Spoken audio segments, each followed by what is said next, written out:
நபிசுல்லாஹ் ஃபஜர் தொழுது முடிப்பாங்க. உடனே நேற்று நடந்த கனவுகள் என்ன, அது என்ன, இது என்னன்னு உட்காந்து பள்ளிவாசல்ல அதற்கு மார்க்க ரீதியான உரைகளும் முக்கியத்துவத்தையும் கொடுப்பாங்க. அல்லாஹ்வுடைய தூதர் போருக்கு போவாங்க.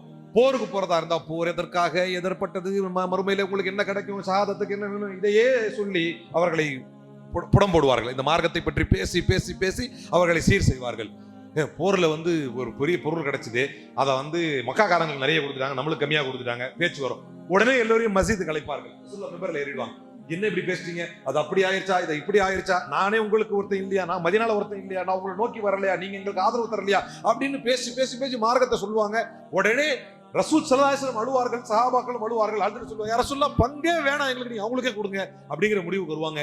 அல்லாஹ்வுடைய தூதர் ஒரு சமூகத்தை உருவாக்கினார்கள் என்றால் அது தொடர்ந்து மார்க்கத்தை பற்றியும், மன்னரையை பற்றியும், மறுமையை பற்றியும், அல்லாஹ்வை பற்றியும், அல்லாஹ்வுக்கு அடிபணிவதை பற்றியும் தொடர்ந்து பேசிக்கொண்டே இருக்கக்கூடிய ஒரு சமூகத்தை உருவாக்கினார்.